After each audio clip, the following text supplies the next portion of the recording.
नातं कादंबरी भाग 4 प्रकरण 22 ऑल द बेस्ट. लेखन आणि सादरीकरण मंजिरी कारीकर. मल्हार ऑफिसला गेल्यानंतर मीरा दीप्तीच्या खोलीत शिरली. दीप्ती खिडकीच्या बाजूला शांत बसून होती. तिच्या खांद्यावर हात ठेवत मीरा म्हणाली, हे काय, अशी एकटी एकटी का बसून राहतेस? चल खाली फिरून येऊ, तुला बरं वाटेल. नको, माझा मूड नाही आहे, दीप्ती म्हणाली. मूड नसायला काय झालं? एका मुलीची तर मजाच आहे. साखरपुडा काय, लग्न काय, शॉपिंग काय.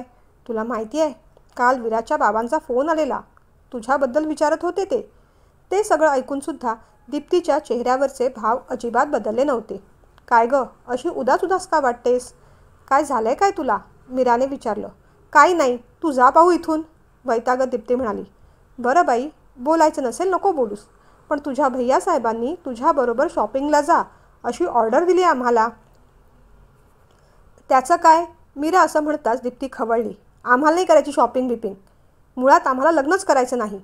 रागाने दीप्ती बोलून गेली. आणि हेच तर मीराला ऐकायचं होतं. काय म्हणजे भैयासाहेब हे लग्न तुझ्या मर्जीविरुद्ध करतायत का? तसं असेल तर सांग, आम्ही समजावू त्यांना. आमच्या सुखी संसारासाठी तुझ्या सुखाचा बळी द्यायचा नाही आम्हाला. एवढं बोलून मीरा शांत झाली. ते बोलणं ऐकून दीप्ती थोडी गोंधळली. तुमच्या सुखी संसारासाठी म्हणजे काय म्हणायचं आहे तुला? दीप्तीने विचारलं.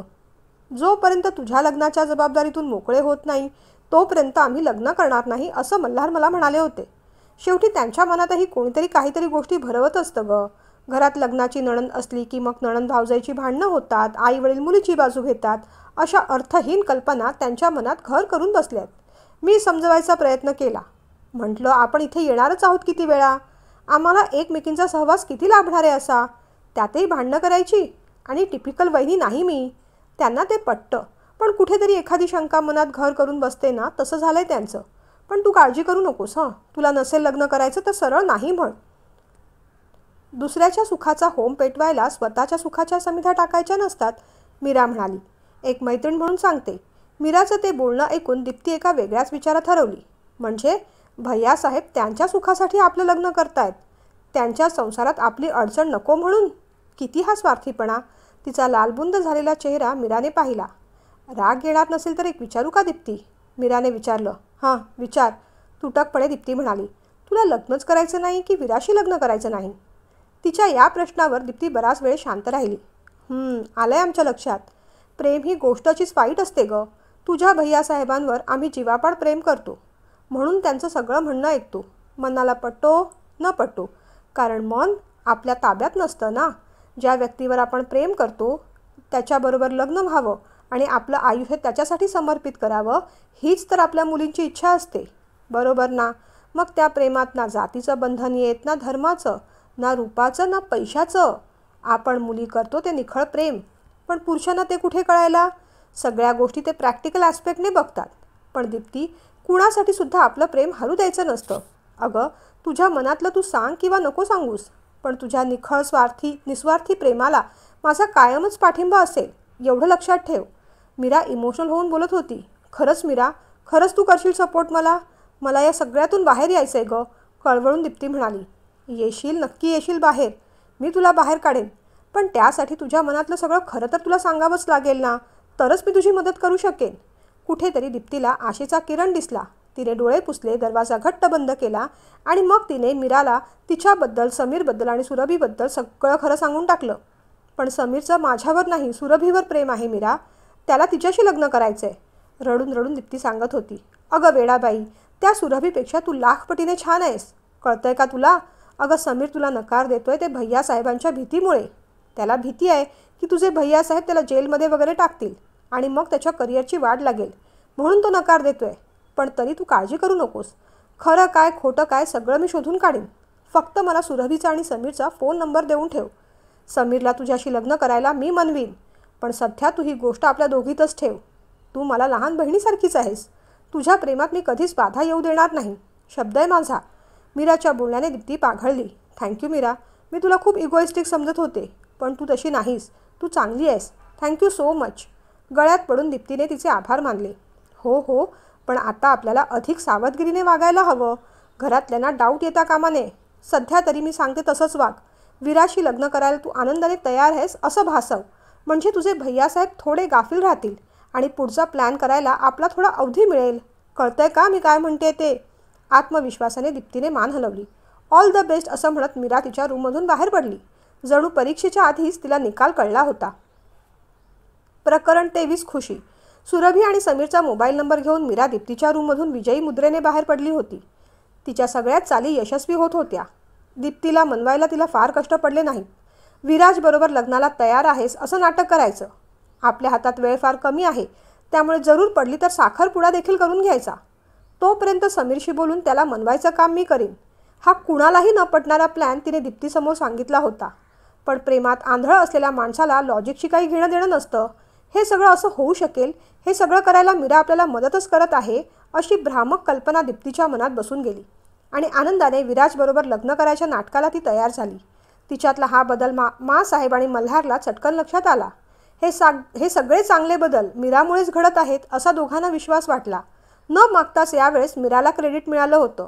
माँसाहेबांचं ठीक होतं, पण मल्हार ही इतक्या लवकर जाळेत फसेल असं तिला वाटलं नव्हतं. मल्हारला थोडी शंका आली की दीप्तीचं मन अचानक कसं बदललं. कालपर्यंत तर ती लग्नाला तयार नव्हती. मग तुम्ही असं काय सांगितलं की ती लग्नाला तयार झाली?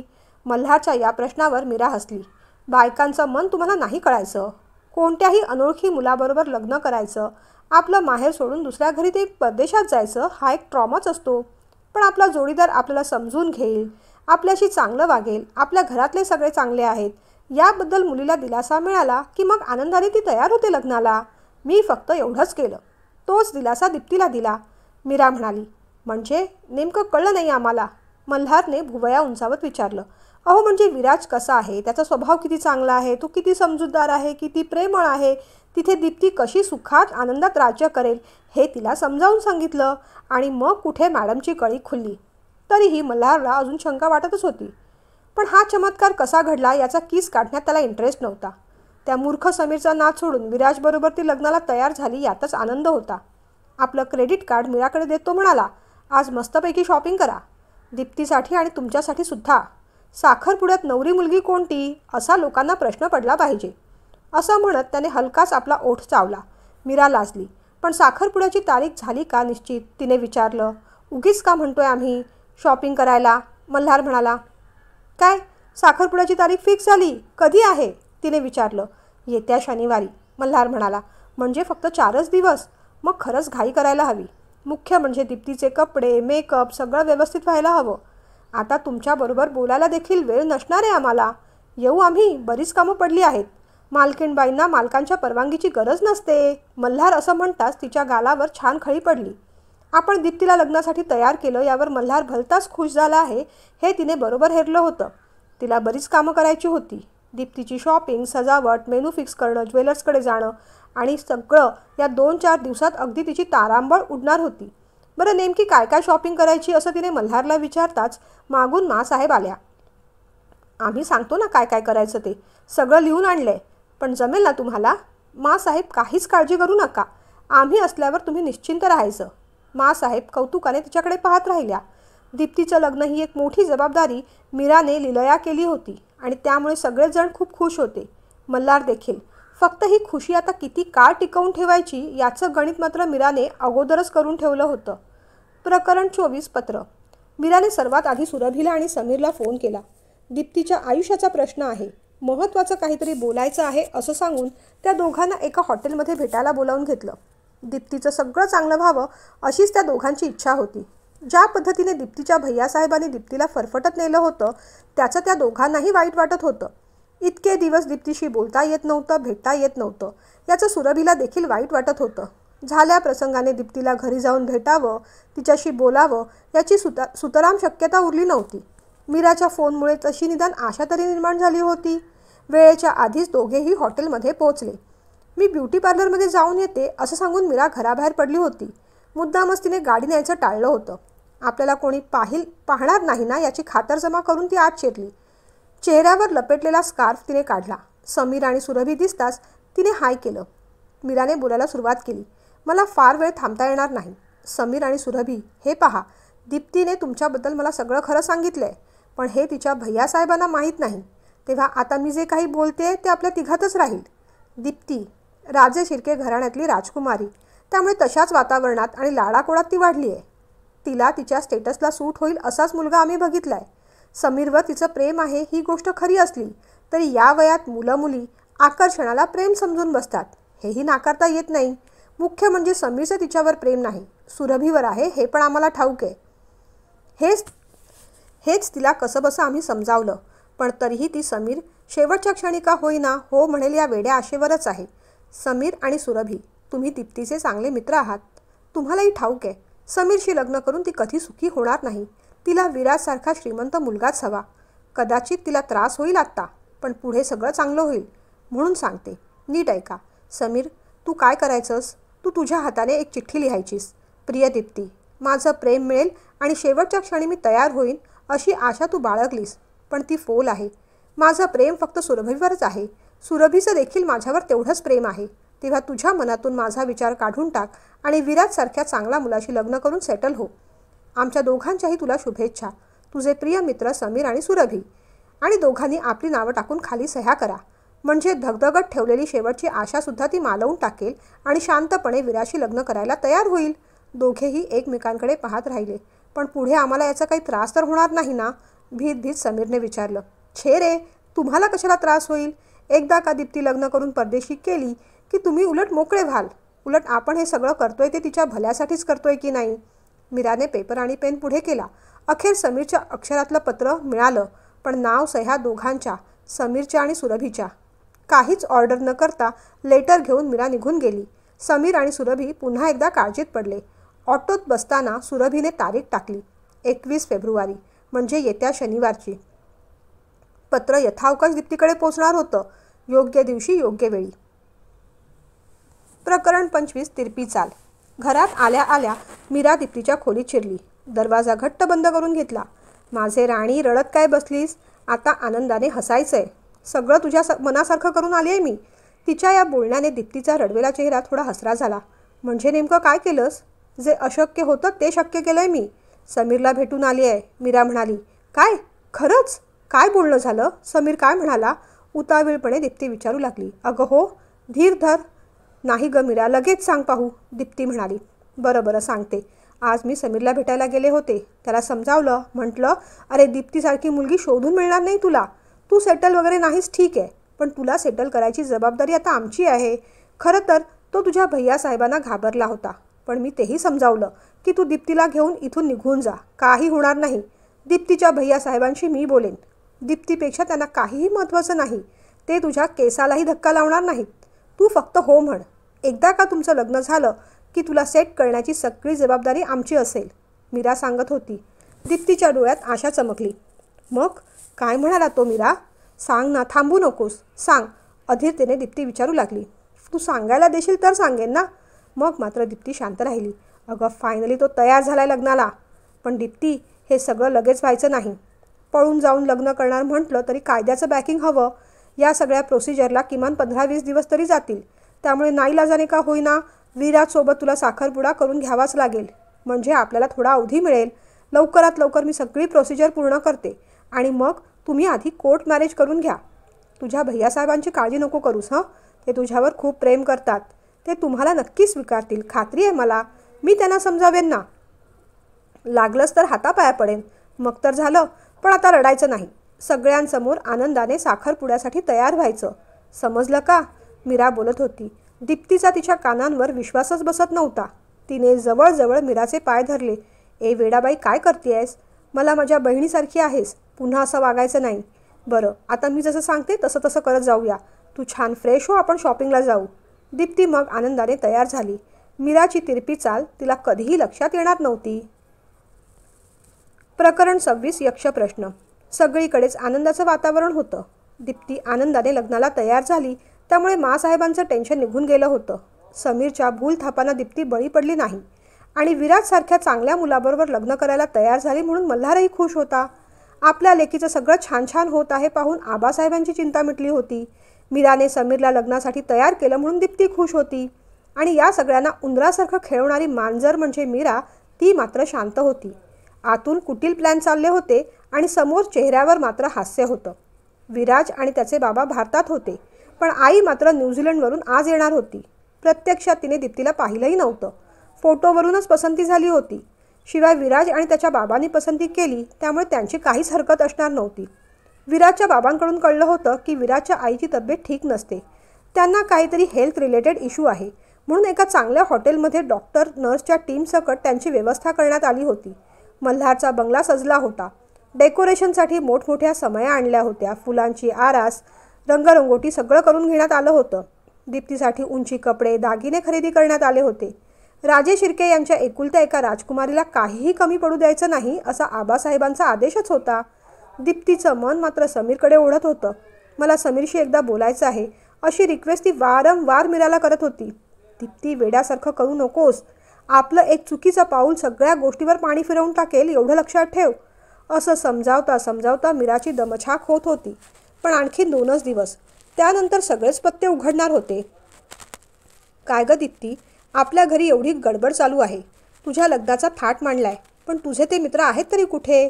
मी सुरभी आणि समीरबद्दल बोलतेय. दोघेही अचानक गायबच झाले. माँसाहेबांच्या या प्रश्नावर दीप्ती थोडी गंभीर झाली. यावरती काय उत्तर देणार होती? काय ग, काही भांडण वगैरे? माँसाहेबांनी विचारलं. नाही तसं नाही, पण कॉलेजमध्ये प्रोजेक्ट सबमिशन वायवा चालू आहेत ना, परीक्षा देखील आहे, म्हणून आले नसतील. दीप्तीने आठवेल ते कारण ठोकून दिलं. बरं, पण साखरपुड्याचं आमंत्रण घेऊन आम्ही स्वतः सुरभीच्या घरी जाऊ आणि मग मल्हारला धाडून देऊ. त्या निमित्ताने तिच्या आईबाबांची भेट देखील होईल आणि त्यांच्या तब्येतीची चौकशी पण करता येईल. माँसाहेबांनी आता हे नवीन काय खूळ काढलं? पण दीप्तीला माँसाहेबांना काही रोखता येईना. मिठाईचा पुडा घेऊन माँसाहेब स्वतः सुरभीच्या घरी गेले. सुरभी संध्याकाळी घरीच होती. घरच्या घरी ट्युशन्स घेत होती. अचानक माँसाहेबांना पाहून तिला आश्चर्य वाटलं. सुरभीच्या आईबाबांनी विनम्रतेने त्यांचं स्वागत केलं. सगळ्यांना भेटून माँसाहेबांना आनंद झाला. त्यांनी दीप्तीच्या साखरपुड्याचं आमंत्रण दिलं. सगळ्यांनी त्यांना खूप शुभेच्छा दिल्या. सुरभीच्या बाबांच्या ट्रीटमेंटसाठी त्यांनी जी काही मदत केली होती त्याची आठवण करून पुन्हा एकदा त्यांचे आभार मानले. ताईसाहेब, तुमचे आमच्यावर खूप उपकार आहेत. त्या उपकाराची परतफेड तर करता येणं शक्य नाही, पण मल्हाररावांनी जी काही मदत केली होती त्याची परतफेड म्हणून थोडे पैसे आता दिले तर चालतील का? खरं तर आम्ही वाड्यात येऊनच देणार होतो, पण दीप्तीच्या साखरपुड्याची गडबड होती म्हणून नाही देता आले. सुरभीच्या आईने नम्रपणे सांगितलं. हे पहा ताई, मी पुन्हा सांगते, मला दीप्ती आणि सुरभी काही वेगळ्या नाहीत. जे काही पैसे खर्च केले ते मल्हारने केले. तुम्ही आपली माणसं आहात समजून केले. परक्यासारखं तुम्ही हे पैसे करत असणार, परत देणार असाल तर पुन्हा आम्ही इथे कधीच येणार नाही, माँसाहेब म्हणाल्या. मग सुरभी म्हणाली, माँसाहेब रागवू नका, पण ही रक्कम काही थोडी नाही ना. थोडे करून देऊ, मग तर झालं. सुरभीच्या डोक्यावर हात फिरवत माँसाहेब म्हणाल्या, तुझ्या स्वाभिमानाला ठेस पोचेल असं मी काही वागणार नाही, पण माझं एक ऐकशील? हे पैसे तू नक्की परत कर, पण तू जेव्हा नोकरीला लागशील ना तेव्हा दे. आता हे पैसे राहू दे. खरं सांगू बाळ, नाती महत्त्वाची. पैसा काय, येतो आणि जातो. ऐक माझं, मी तुझ्या आईसारखीच आहे म्हणून सांगते. सध्या राहू दे, नंतर दे. मग मात्र सुरभीचा नाईलाज झाला. माँसाहेब, दीप्ती कशी आहे? किती दिवस तिला पाहिलंच नाही. सुरभीने म्हटलं. अगं हो, मी तिला तेच म्हटलं, पण ती म्हणाली, सध्या तुमच्या कसल्या परीक्षा चालू आहेत. माँसाहेब असं म्हणतात सुरभी गप्प झाली. दीप्तीचा आपल्यावरचा राग अजूनही गेला नाही हे तिला समजलं. बरं, पण तुम्ही सगळ्यांनी साखरपुड्याला यायचं आहे बरं? सुरभी, त्या दिवशी थोडा अभ्यास बाजूला ठेवा आणि सगळ्यांनी या. समीरला देखील सांग. सुरभीने फक्त मान डोलावली. माँसाहेबांनी निरोप घेतला. आता दीप्तीच्या साखरपुड्याला जायचं की नाही हा यक्षप्रश्न सुरभीच्या समोर ठाकला होता. प्रकरण 27 कचाट्यात सापडले. दिवस भरभर उडत होते. दीप्तीच्या मनाची घालमेल वाढत होती. आयत्या वेळेस समीर काही गडबड करणार नाही ना मीरा? तू त्याच्या टचमध्ये आहेस ना? तो काय म्हणतोय? वारंवार तेच प्रश्न विचारून दीप्ती खरं तर मीराला हैराण करत होती. पण मीरा तेवढ्याच पेशंटली सगळं हँडल करत होती. अगं हो दीप्ती, मी त्याला फोन करत असते, नको काळजी करूस. एकदा का तुमच्या लग्नासाठीची प्रोसिजर पूर्ण झाली की मग तुझी आणि त्याची भेट घडवून देईन. मग तर झालं. तोपर्यंत इथेही सगळं निवळलं असेल. विराज आणि त्याच्या घरचे पुन्हा न्यूझीलंडला गेले असतील, त्यामुळे भैयासाहेबसुद्धा निश्चिंत होतील. मग आपण आपला प्लॅन एक्झिक्यूट करू. मीराच्या भूलथापांना आपण बळी पडत आहोत हे बिचाऱ्या दीप्तीला लक्षात सुद्धा येत नव्हतं. दीप्ती, लवकर तयार हो आणि खाली ये. विराजचे आईबाबा येणार आहेत, मल्हार म्हणाला. कशाला? दीप्तीने जरा रागानेच विचारलं. तिच्या या वागण्याचा मल्हारला राग आला. कशाला म्हणजे? तू त्यांची होणारी सून आहेस, तुला भेटायला, साखरपुड्याची साडी द्यायला. मीराने मग हलकेच तिचा हात दाबला आणि मग तिच्या चेहऱ्यावरचे हावभाव बदलले. बरं, मी तयार होते असं म्हणत दीप्ती वर निघून गेली. विराजच्या आई-बाबांच्या स्वागताची तयारी सुरू झाली. मल्हार स्वतः वाड्याच्या गेटपाशी त्यांना रिसीव्ह करायला उभा राहिला. पण गाडीतून विराजचे बाबा आणि विराज दोघेच उतरले. विराजच्या आई कुठेच दिसत नव्हत्या. क्षणभरात मल्हारच्या मनात अनेक विचार येऊन गेले. विराजच्या आईला दीप्ती पसंत नाही आहे का? इथे येऊन 2 दिवस झाले तरी त्यांनी फोन केला नाही, भेटल्या नाहीत आणि आता त्या का आल्या नाहीत? नेमका प्रॉब्लेम काय आहे? त्याला थोडी भीती वाटू लागली. उतरल्यानंतर विराज आणि त्याच्या वडिलांचा चेहरा देखील पडला होता त्यामुळे तो अधिकच भयभीत झाला. चेहऱ्यावर फार टेन्शन न दाखवता तो पुढे झाला. काका या ना. विराज तूही ये. आईनं आणलं नाहीत? त्याच्या या प्रश्नावर दोघेही काही बोलले नाहीत. मल्हार अधिकच घाबरून गेला. आपण बसून बोलू. विराजचे बाबा असं म्हणताच तो लगबगीने त्यांना आत घेऊन आला. मीरा चहा पाण्याचं बघा जरा. घाईघाईने मल्हार म्हणाला. हो असं म्हणत मीरा आत गेली. आबासाहेब देखील बाहेर आले. तुमचीच वाट पाहत होतो पण विहीणबाई आल्या नाहीत? त्यांनी विचारलं. हो आबासाहेब तेच सांगतोय. विराजची आई न्यूझीलंडवरून इथे आली खरी, पण तिची तब्येत खूप बिघडली. डॉक्टर आहेत त्यांच्या सेवेला, पण तुम्हाला मी म्हटलं होतं ना त्यांच्या हेल्थचा थोडा प्रॉब्लेम आहे. काल श्वास घ्यायला देखील त्रास होत होता. डॉक्टरांना सांगून ऑक्सिजन लावावं लागलं. विराजचे बाबा असं म्हणताच मल्हार, मासाहेब आणि आबासाहेब सगळेच टेन्शनमध्ये आले. एव्हाना चहाचा ट्रे घेऊन मीरासुद्धा बाहेर आली होती. काय झालं आंटीला? काळजीने तिने विचारलं. अगं तोच प्रॉब्लेम, विराज म्हणाला. पण मग आपण साखरपुडा थोडा पुढे ढकलायचा का? आबासाहेब असं म्हणताच विराजचे बाबा तत्काळ म्हणाले. छे उलट नाही. मी हे म्हणायला आलो होतो की उद्या आपण साखरपुड्याबरोबर लग्नही साध्या पद्धतीने उरकून घेऊ. वाटल्यास मोठं रिसेप्शन नंतर देऊ. मला माहिती आहे हे ऐकून तुम्हाला आश्चर्य वाटेल, पण माझा नाईलाज आहे. एकीकडे बायकोची तब्येत, दुसरीकडे विराजला कामाचं प्रेशर, परत जायची घाई लागली आहे. खरं सांगू का आबासाहेब, विराजच्या आईच्या तब्येतीचं काही खरं नाही. साखरपुडा करून आम्ही परत जाऊ, पण लग्नासाठी पुन्हा 6 महिन्यांनी येणं जमेल की नाही जमणार काही सांगू शकत नाही. तोपर्यंत ती राहील की नाही इथूनच प्रश्न आहे. मी हात जोडून तुम्हाला विनंती करतो की आपण साखरपुडा आणि लग्न दोन्ही उद्याच उरकून घेऊ. अहो हात जोडू नका. पण फारच घाई होईल हो. पत्रिका छापल्या नाहीत, नातेवाईकांना आमंत्रण नाही, असं कसं लग्न करायचं? आबासाहेब असं म्हणताच विराजचे बाबा थोडे भडकले. कमाल आहे आबासाहेब. उलट मुलीच्या वडिलांना मुलीचं लग्न कधी पार पडतंय असं होतं, आणि तुम्ही तर वेळ काढताय. आमचा नाईलाज आहे म्हणून हातपाय जोडावे लागतायत. विराजच्या आईची तब्येत ठीक असली असती तर आम्ही देखील लग्नाचा मोठाच घाट घातला असता ना. तिच्या डोळ्या देखत लेकाचं लग्न व्हावं ही तिची इच्छा आहे, आणि त्यातही तुम्हाला हरकत असेल तर मग आपण एक काम करू. साखरपुडा आणि लग्न दोन्ही राहू देत. पुढच्या वर्षी पाहू काय करायचं ते. विराजच्या बाबांनी एकदम टोकाची भूमिका घेतली. आबासाहेब, मासाहेब आणि मल्हार आता कचाट्यात अडकल्यासारखे झाले. मीरानेच मग मध्यस्थी केली. अंकल चिडू नका. अहो आम्हालाही विचार करायला थोडा वेळ हवा की नको? तिने मल्हारकडे पाहिलं. तो गोंधळला होता. मल्हारकडे जाऊन मग ती म्हणाली. मला वाटतं आता उगीच वेळ दवडण्यात अर्थ नाही. तुम्ही वाटल्यास आबासाहेबांशी आतल्या खोलीत जाऊन बोलून घ्या, मग ठरवा काय करायचं ते. मीराने म्हटल्याप्रमाणे मासाहेब, आबासाहेब आणि मल्हार आतल्या खोलीत गेले. पाठोपाठ मीराही गेली. काहीतरी संगनमत झालं आणि मग बाहेर येऊन आबासाहेबांनी जाहीर करून टाकलं. ठीक आहे, होऊ दे तुमच्या मनासारखं. साखरपुडा आणि लग्न उद्याच होईल. मीराने मग विराजकडे आणि विराजच्या बाबांकडे आळीपाळीने पाहिलं. तिघांच्या चेहऱ्यावर एक विजयी हास्य होतं. प्रकरण 28 शल्य. नाही मीरा, काही झालं तरी मी लग्नाला उभी राहणार नाही. मला आत्ताच्या आत्ता समीरशी बोलायचं आहे. आता मी कोणतीही रिस्क घेऊ शकत नाही. दीप्ती वेड्यासारखं बरळत होती. हो मला कळतंय. आता आपल्याकडे फक्त 1 रात्र आहे, पण काळजी करू नकोस, मी आहे ना. आधी मला तर समीरशी बोलू दे. सगळ्या गोष्टी एवढ्या पटापट होतील याची मलाही कल्पना नव्हती ना. आता आपल्याकडे एकच पर्याय आहे. तू समीरसोबत इथून पळून जायचं. गाडीची व्यवस्था मी करीन. तुम्ही आधी गावाच्या बाहेर पडा आणि तिथून मुंबई किंवा पुणे असं शहराकडे जा. तिथेच कुठेतरी देवळात लग्न करा. इथे घरच्यांना मी समजावते. मीरा दीप्तीला तयार करत होती आणि तीसुद्धा बावळटासारखी तिचं सगळं ऐकत होती. तू दरवाजा बंद करून घे आणि बॅग भरायला घे. तोपर्यंत मी समीरशी बोलून येते. मीराने म्हटल्याप्रमाणे दीप्तीने बॅग भरायला घेतली. आपण इथून काहीही न्यायचं नाही. आपल्याला पैसा, दागिने काही नको. आपल्याला फक्त प्रेम हवं आहे, समीरचं प्रेम. दीप्तीने सिनेमातल्या हिरोईनसारखा विचार केला. पण खरं आयुष्य आणि सिनेमा यात फरक असतो. तिने एका बॅगमध्ये भराभर कपडे भरले. बॅग बेडच्या मागे लपवून ठेवली. आतुरतेने ती मीराची वाट पाहत बसली होती. काही वेळात मीरा आली. दोघींचं पुन्हा बोलणं सुरू झालं. काय झालं मीरा? काय म्हणाला समीर? तिने विचारलं. मीराने आजूबाजूला पाहिलं. दरवाजा बंद आहे ना याची खात्री करून घेतली. ऐक, समीरला मी सगळं सांगितलं. पहिल्यांदा पळून जायला तो तयार नव्हता, पण मी केलं तयार. आता यावेळेस सगळ्यांसमोर घराबाहेर पडणं अशक्य आहे. पण उद्या पहाटे साधारण 4-4:30 वाजता मी तुझ्या रूममध्ये येईन. गुपचूपपणे मागच्या दरवाजातून तुला बाहेर गेटपर्यंत सोडेन. समीरला सांगून गाडीची व्यवस्था केली आहे. तोही तिथे गाडी घेऊन येईल आणि मग तुम्ही दोघं इथून पसार व्हा. इथे मी सगळं सांभाळून घेईन, काळजी करू नकोस. मीराचा अभिनय चांगलाच वटला होता. दीप्ती तिच्या गळ्यात पडून रडू लागली.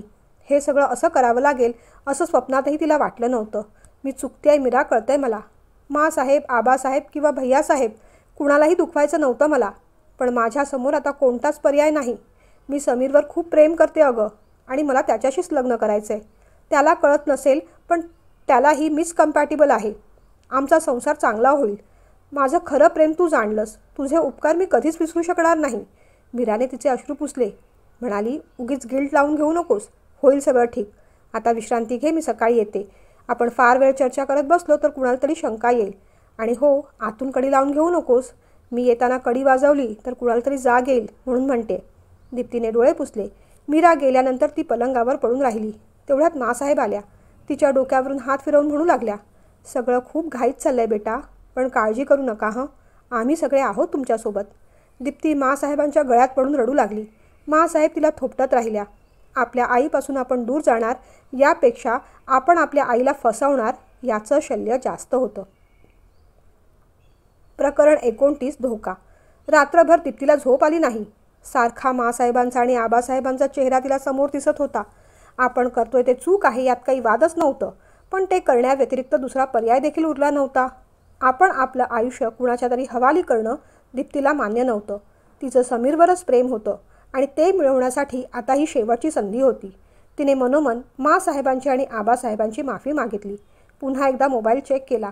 समीर काहीतरी मेसेज पाठवेल अशी वेडी आशा होती. पण मीराने सांगितलेलं तिला आठवलं. कोणत्याही पद्धतीची रिस्क घ्यायची नाही. हृदय धडधडत होतं. डोक्यात विचारांचा मुंगा. मन काळजीने ग्रासलेलं. शरीर थकलेलं. चुकीचं काम करताना या सगळ्या गोष्टी माणसाबरोबर होतात. पण कधीकधी आपल्या भल्यासाठी ते करण्याशिवाय पर्याय नसतो. वेळ जाता जात नव्हता. 12, 12:30, 1, 1:30, 2:30, 3. मग ती उठून बसली. 4-4:30ला मीरा येईल. त्याआधी आपण तयारीत राहू असा विचार करून ती अंघोळ करून आली. 1-2दा दरवाजा किलकिला करून पाहिला. सगळीकडे सामसूम होतं. तयारी करून ती बसून राहिली. एकसारखी ती देवाच्या नावाचा जप करत होती, पण मन शांत नव्हतं. आणखीन काही वेळातच समीर गाडी घेऊन येईल. मग आपण पुण्याला किंवा मुंबईला निघून जाऊ. पण पुढे तिथे काय करायचं? तसे थोडे पैसे गाठीशी घेतले आहेत, पण 2-4 दिवसानंतर काय? भैयासाहेब आपल्याला हुडकून काढतील, पण तोपर्यंत आपण लग्न केलेलं असेल. आणि तसंही इथे सगळं मीरा मॅनेज करेलच. आपण तिथे छोटी मोठी कामं करू. छोटंसं घर भाड्याने घेऊ. सुखी संसार करू. आम्हाला पैसा अडका नको. आम्हाला फक्त समीरचं प्रेम हवं आहे. समीरच्या विचारात असतानाच कुणीतरी दरवाजा उघडला आणि आत शिरलं. मीराच होती. अगदी घाबरीघुबरी झाली होती. तिला पाहताच दीप्ती उठली. तिचं हृदय जोरजोराने धडधडत होतं. मीरा, काय झालं? समीर आला खाली? तिने घाईघाईने विचारलं. नाही दीप्ती, नाही. मोठा घात झालाय. त्याने आपल्याला धोका दिलाय. गाडीचा आवाज आला म्हणून मी पाहायला खाली गेले, तर कोणत्या तरी अज्ञात माणसाने ही चिठ्ठी दिली मला आणि तो निघून गेला. मीरा सांगत होती. चिठ्ठी? कसली चिठ्ठी? मीराने चिठ्ठी उघडली आणि वाचायला सुरुवात केली. प्रिय दीप्ती, माझं प्रेम मिळेल आणि शेवटच्या क्षणी मी तयार होईन अशी आशा तू बाळगलीस, पण ती फोल आहे. माझं प्रेम फक्त सुरभीवर आहे. सुरभीचं देखील माझ्यावर तेवढंच प्रेम आहे.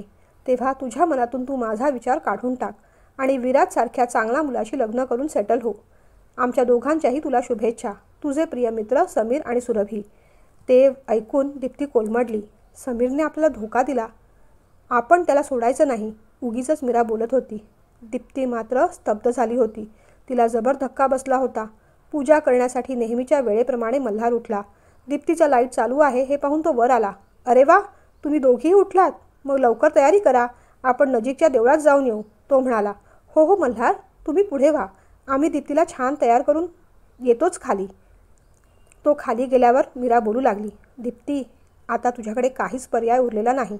जमतील तेवढे सगळे प्रयत्न मी केले, पण शेवटच्या क्षणी त्या समीरने धोका दिला. तुझ्या मैत्रिणीने, सुरभीने धोका दिला. धक्का बसलेल्या दीप्तीला आता कुणाचं काहीच ऐकायचं नव्हतं. तिचं आयुष्य तिने आता नशिबाच्या हवाली केलं होतं.